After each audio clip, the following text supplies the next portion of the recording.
नमस्कार सगळ्यांना. तर 5 तारीखला माझा बर्थडे असतो, मेच्या 5 तारीखला. तर त्या दिवशी सोमवार होता, सो आम्ही रविवारी संध्याकाळीच तो सेलिब्रेट करायचा ठरवला. तर माझ्या भावाने असं प्लॅन केलं होतं, हे मला माहिती नव्हतं. त्याच्यामुळे माझे कपडे तुम्ही बघू शकता. हे सगळे उसणे म्हणजेच हे माझ्या मिस्टरांचं टी शर्ट आहे. मी नेहमी तेच करते. आणि मग त्यांनी ही होडी बुक केली होती बोट. आणि मी अशी मज्जा घेत 5 वाजता बोट निघाली आणि 7 वाजून 4 मिनिटांनी आम्ही परत किनाऱ्याला आलो. म्हणजे किती वेळ त्यांनी आम्हाला फिरवलं. मस्त. ते त्यांच्या ओळखीचे, माझ्या भावांच्या ओळखीचेच आहेत. सो हे हा माझ्या बर्थडेचा केक. म्हणजे केक जास्त खाल्ला जात नाही, आम्ही दोघंच होतो. तर मी पेस्ट्री घेतली होती त्यांच्याकडून. ते केक घेत होते. म्हटलं तो खाणार कोण, तो माझ्या एकटीच्या कपाळावर बसणार, त्यापेक्षा मला नको आहे, मला तुम्ही पेस्ट्रीज घेऊन द्या. तर त्यांनी हा पेस्ट्री घेऊन दिली आणि आम्ही तो आता म्हणजे समुद्राच्या मध्यभागी जाऊन कापणार, केक कट करणार माझ्या बड्डेचा. हे बघा, मी अशी खूप पाण्यात मजा करत जात होते. म्हणजे एवढी मला पाणी खूप आवडतं. पण हे असं एवढं छान वाटतं पाण्यात खेळायला, मजा करायला, की बस रे बस. पाणी बघितलं की माझ्यातलं लहान मूल चालवतं. आणि आज आता माझा बर्थडे सेलिब्रेशन आहे, तर मग मी लहानच बाळासारखीच वागणार. म्हणजे मेंदूत ते घुसतं आपणच, की बालिश चाळे करायचे. हे बघा, ही मी अशी होळीत उभी राहिले, गोल गोल फिरते काय, आणि मस्ती काय करते, उड्या काय मारते आणि काय काय. बोटमध्ये 2 आजोबा होते, म्हणजे बोट चालवणारे. ते बघत होते. म्हणजे ते बिचारे हसत होते. नातरू आपला खेळता बिळता मजा करता, तर त्यांना काय आणखी व्हाया. बघा, टायटॅनिक पोज देत होते मी. हे बघा, मी बसली आहे. आणि महत्त्वाची गोष्ट म्हणजे यावेळीसुद्धा माझ्या मिस्टरांनी पूर्ण बोट बुक केली होती. म्हणजे इतरांसोबत आम्ही गेलो नव्हतो, आम्ही आमची स्वतःची प्रायव्हेट बोट बुक करून गेलो होतो. अशी मजा येते म्हणून सांगू. तुम्ही पण कधी गेलात ना, तर असंच करा गोव्याला. प्रायव्हेट बोट घ्या आणि फिरा. तर मग ही बघा, मी अशी बसली आहे, मजा घेते आहे. हे मला बर्थडे गिफ्ट म्हणून गावी यायच्या आधी माझ्या मिस्टरांनी पैसे दिले होते. म्हणजे ते सगळे पैसे मी माझ्या केसांवर आणि माझ्या फेसवर आणि असे उधळले. आणि त्या पैशांचे आता परत वाढदिवस साजरा करताना त्याच्यात तिपटीने पैसा खर्च केला आहे त्यांचा. म्हणजे हे साधारणतः माझा बड्डेचं सेलिब्रेशन 40,000-1,000पर्यंत गेलं आहे. म्हणजे गावी यायच्या आधीपासूनचं. म्हणजे त्यांनी मला आधी केसांसाठी वगैरे पैसे दिले होते, फेस वगैरे हे करायला ते. तर हे असं आहे. ते आजोबा बघतायत. पात्राव म्हणजे मालक. बघा, म्हणजे कसं झाली गंमत सांगू. ह्यांनी त्यांना फोन केला की आम्ही आलो आहे. तर ते गेले होते त्यांच्या भावाच्या 5 परतावणं असं म्हणतात, मालवणीत आमच्या. पण त्यांनी काहीतरी वेगळा शब्द, भावाचे 5 दिवसा गेलं असं काहीतरी ते म्हटले. मला काही कळलंच नाही. मी खूप सॅड झाले. म्हटलं अरे रे, कसं जाणार आता, त्यांचं घरी असं झालं असं मी करायला लागले. हे मला म्हणाले, अगं बाई, 5 दिवसात म्हणजे त्यांच्या भावाच्या लग्नाला 5 दिवस झाले, तर 5 परतावणं असतं, तर त्याला गेलेत ते. सो त्यांनी दुसऱ्या माणसांना आपल्या पाठवलं आणि ते दोन्ही आजोबा आम्हाला फिरायला घेऊन गेले बोटमधून. एवढं छान एक्सपिरियन्स होतं म्हणून सांगू, की खूप मजा आली. मला खूप मजा आली. म्हणजे मी कानात वारं गेल्यानंतर गाईचं लहान वासरू कसं एकदम सुटतं ना, पिसाटल्यासारखं, तशी मी करत होते. हे बघा, म्हणजे आम्हाला फिरेपर्यंत, म्हणजे त्या आयलँडवरती ही बघा, ही हाऊसबोट आहे आणि पहिल्यांदाच आली आहे तिथे असं ते म्हणाले. हाऊसबोट नाही आहे ते, फ्लोटिंग हॉटेल आहे ॲक्च्युली. फ्लोटिंग हॉटेल आहे ते, असं माझ्या मिस्टर नंतर मला म्हणाले, जेव्हा मी तिला हाऊसबोट अशी उपमा दिली होती तेव्हा. तर हे बघा, मी असा केकचा बॉक्स हातात घेऊन नाटकं करत होते. स्वतः रील बनवत होते आणि हे पण मला कॅप्चर करत होते.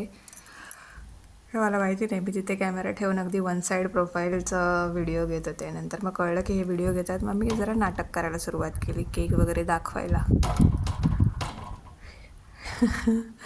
आणि तुम्हाला खरंच सांगते, मी समुद्राच्या मध्यभागी गेल्यानंतर एवढी मजा येते म्हणून सांगू ना, खूप छान. हे बघा, मी असं एन्जॉय कधीच केलं नव्हतं. गेल्या वर्षीच्या माझ्या म्हणजे लग्नानंतरचा पहिला बड्डे गेल्या वर्षी होता. तर तेव्हा त्यांनी मला रात्री 12 वाजता हवाई जहाज म्हणजे विमानात माझा बड्डे सेलिब्रेट केला होता, केक कट करून. आम्ही गोव्याला येत होतो तेव्हा. आणि आता आम्ही गोव्यातच आहोत आणि बोटमधून, म्हणजे हे जहाज नाही आहे, नॉर्मल होडी आहे, तर त्याच्यातून माझा बड्डे सेलिब्रेट. कारण मला पाणी वगैरे हे असं समुद्रात फिरायला खूप आवडतं, हे त्यांना माहिती आहे. हे बघा, आम्ही फायनली आयलँडवर त्या पोचलेलो आहोत. आम्ही लँड झालो आहे त्या आयलँडवरती. आणि मी आता बघा, ते एवढं म्हणजे मला वाटतं नुकतीच पाणी हे खाली ओसरलं होतं, त्याच्यामुळे एवढं ओलं आणि खोल पाय रुतत होते ना की बस रे बस. ते काका लोक, आजोबा लोक तिथेच थांबले होते आणि मी हे बघा केक पकडला हातात आणि सुटले एकदम. धावते काय, उड्या मारते काय आणि काय काय. मला हे असं बघितलं ना की राहत नाही. समुद्र बघितलं की एकदम पिसवायलाच होतं. अशीच मी फिरते, मजा करते, बागडते, उड्या मारते. त्या पक्ष्यांसोबत मला ना व्हिडिओ करायचा होता, पण माझी चावल लागताच ते पळून गेले. कोण धावतंय काय माहिती, त्यांच्यासाठी मी म्हणजे एखादी राक्षसी वगैरे असेल. बघा कशी धावते. आणि मी यायच्या आधी कोणीच नव्हतं, म्हणजे कोण आलंच नव्हतं, आम्हीच पहिले आलो होतो. तर बघू शकता माझ्या पायांचेच ठसे आहेत तिथे. आणि जमीन एवढी मस्त, जमीन म्हणजे ती वाळू एवढी छान लागत होती ना. मी ते सांगते तिथे की मी या सूर्याच्या आणि या समुद्राच्या साक्षीने. आणि तिथे आम्ही आल्यानंतर ते कायाक करणारे असतात ना, ते आले होते, म्हणजे ते नुकते येत होते. तर त्यांच्या साक्षीने मी आता माझा बड्डेचा केक कट करणार आहे. मला पाहुणे येत आहेत, तोपर्यंत केक कापून घेऊया असं मी म्हणाले. आणि माझंच मी मला गाणं म्हणत होते, हॅपी बर्थडे टू यू असं. आणि माझ्या मिस्टरांना मी पहिला गाज बघायला, because this is all because of him only म्हणून. हे बघा, केकच्या ऐवजी मी केस खाल्ले. मग केस साईडला केले आणि केकच खाल्ला. नंतर मी यांच्या पायावर पाय ठेवून, पावलावर पाऊल ठेवून चालले होते. अहो, ते नेहमीच म्हणतात ना मला, मी सांगेन तशी चालशील तर खूप छान होईल. सो मी तशीच, मी ते सांगतील तसे नाही, ते चालतील तसेच चालत होते बघा. आणि नंतर मी त्यांच्या हातात कॅमेऱ्याची धुरा दिली आणि अशी सुटले. बघा कशी ती नाचते आहे, बागडते आहे. लहान मुलंच जागृत झाले. आता वाढदिवस म्हणजे मी जन्मले तो दिवस म्हणजे काय लहान बाळासारखंच वागायचं. म्हणजे माझं होतं असं. मी माझ्या आईकडे, माझ्या ताईकडे, माझ्या मिस्टरांकडे, माझ्या भावाकडे पण मी अशीच वागते. छोटा भाऊ आहे माझ्यापेक्षा 5 वर्षांनी, पण मी त्याच्यापेक्षा छोटी असल्यासारखी वागते. काय हवं असलं तर सगळेच जण आपण असं लडीवाळपणे वागतो. मी तसंच करते. आणि एवढं खोल होतं की मी रुतले त्याच्यात. हे बघा, खूप रुतायला होत होतं. आणि हे असं मध्ये समुद्राच्या इथे मजा करून आम्ही होडीकडे निघालो. तर होडी त्या आजोबांनी बिचारीने आमच्यासाठी एवढा वेळ वाट बघितला की ते किनाऱ्याला लागलेली होडीचं पाणी ओहोटी लागली आणि होडी रुतली तिथे. मग आम्ही चौघांनी, ते 2 आजोबा, आम्ही दोघं मिळून तिला लोटली, ढकलली. एवढी मजा आली म्हणून सांगू, खूप भारी वाटलं मला तिथे. आणि नंतर मग हा परतीचा प्रवास आमचा सुरू झाला, फास्ट. 7 वाजले होते. 7 वाजून 5 मिनिटं झाली होती जेव्हा आम्ही पलीकडच्या किनाऱ्याला पोचलो. हे बघा, मी अशी उभी राहिले होते. म्हणजे मला अजिबात भीती नाही वाटली की काय होईल कसं होईल. मला त्या आजोबांवरती आणि त्या समुद्रावरती, माझ्या मिस्टरांवरती एवढा विश्वास की बस. नंतर मग आम्ही गेलो कॅन्डल लाईट डिनर करायला. तर तिथला नजारा बघून तर माझी तर काय म्हणतात ते होश गवा दिये असं झालं माझं. म्हणजे माझ्या ऑनेस हे हॉटेल मला म्हणजे सरप्राईज द्यायला ठरवून ठेवलं होतं. तर इथे बघा किती छान वाटतं आहे. बाजूला मस्त अशी खाडी आहे, त्याच्यातनं होड्या वगैरे जात आहेत आणि असं लायटिंग केलं. आणि त्याच्यात एवढे मोठे मासे होते ना की खूप मोठे, खूपच मोठे आणि वेगळ्या प्रकारचे दिसत होते. खाडीतले मासे आणि ते म्हणाले फिशिंग अलाउड नाही आहे इथे, म्हणजे आम्ही मासे पकडू शकत नाही. आणि तसंही मला येणार पण नव्हते पकडता, पण केवढे छान मोठे मोठे मासे होते. आणि ह्याच्या व्हिडिओत आता रात्रीचा हा अंधार असल्यामुळे दिसत नाही आहे जास्त, पण खूप मोठे मासे होते. आणि खाता खाता मी माझ्या घासातला त्यांना घास भरवतच होते.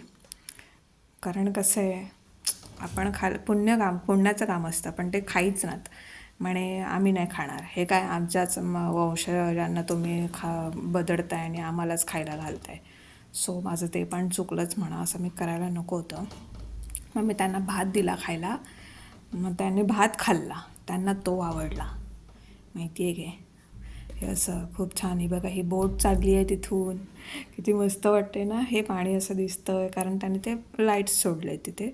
खूप खूप खूप छान वातावरण आहे तिथलं. गारठा तर गारठा, आणि एकदम एवढं कॅन्डल लाईट डिनर एवढं छान फील होतं म्हणून सांगू ना, की वाव वाव वावच असं वाटतं. हे बघा ही म्हणजे ह्यांनी माझ्यासाठी ऑर्डर केली होती. ह्याला काय म्हणतात ते, स्क्वीड गोल्डन फ्राय, म्हणजे भजी टाईप होती, स्क्वीडची भजी असं म्हणू शकता. आणि एवढी टेस्टी होती की बस रे बस. आणि हा प्राऊन्स फ्राईड राईस मागवलेला त्याने माझ्यासाठी, आणि मी त्याचाही आस्वाद घेतला. आणि ह्याच्यातलाच मी भात माशांना घातला, त्यांना फसवलं. त्यांना सांगितलं नाही की त्याच्यात प्राऊन्स होते म्हणून, फक्त भाताचे कणकण टाकत होते शीतं असं. आणि त्यांनी खाल्ले ते, मला पण जरा बरं वाटलं. आणि बघा हे असे मासे, ते बघा ते ना खायलाच आले होते तिथे भात. नंतर आम्ही ही मागवली फ्रूट बोट. आता मांसाहारानंतर फळं खातात की नाही खातात हे मला सांगत होते, पण मला हवंच होतं. आणि माझा बड्डे होता, सो मला सगळं फ्री होतं, म्हणजे कर तुला हवं ते खा, हवं ते काय पण कर असं. आणि ह्या हॉटेलमधून मी बाहेर येते, आणि हा पूर्ण ड्रेस, टी शर्ट टू ही जीन्स माझ्या मिस्टरांचीच आहे. कारण मला माहिती नव्हतं की हे मला कुठे असं, म्हणजे माझी इच्छा होती की कुठेच जायचं नाही, मला बड्डे नाही सेलिब्रेट करायचं असं मी त्यांना निक्षून सांगितलेलं. मला काहीच नको आहे, मला काही नको आहे असं. पण त्यांनी असं आणलं तर मग मी त्यांचेच कपडे घातले. हा मग रात्री 12च्या ठोक्याला हा माझा सेकंड टाईपचा केक आहे, मीन्स आईस्क्रीम केक. हा 12 वाजता त्यांनी मला केक कट करून असा व्हिडिओ केला आहे. आणि आम्ही म्हणजे जिथे होतो तिथे स्टे केला, कारण आमचं घर तिथून खूप लांब आहे. 75 किलोमीटर होईल एवढं लांब. तर मग असा बड्डेचा सेलिब्रेशन झालं. खूप छान माझ्यासाठी खूपच छान असं बड्डे सेलिब्रेशन झालं. आणि सकाळी उठलो मी तयार झाले, तरी 10 वाजता चेकआउट करायचं होतं. आणि बघा अशी नाटकं जरा केली. हा नवीन ड्रेस, म्हणजे त्यांनी ड्रेसेस घेतले होते. मग घरी आलो तर माझ्यासाठी सासूबाईंनी हा केक बनवून ठेवलेला होता. ऑफकोर्स वरचं डेकोरेशन माझ्या मिस्टरांनीच केलं आहे आल्या. आणि हा केक आहे मँगोचा, म्हणजे मँगोमध्ये आंब्यात काही ब्रोकन राईस वगैरे घालून मम्मीने त्यांच्या पद्धतीने छान असा केक बनवलेला होता. मला खूप आवडला. धन्यवाद मम्मी आणि अहोंना की त्यांनी माझा बड्डे खूप छान स्पेशली सेलिब्रेट केला. नंतर मग मी आणलेली, म्हणजे वाटेत आम्ही शॉपिंग केलं होतं, म्हणजे भाजी वगैरे घेतली होती घरी हवी ती. तर ही भेंडी बघा गोव्यात कशी असते, ती भाजी वगैरे करायला सुरुवात केली. धन्यवाद.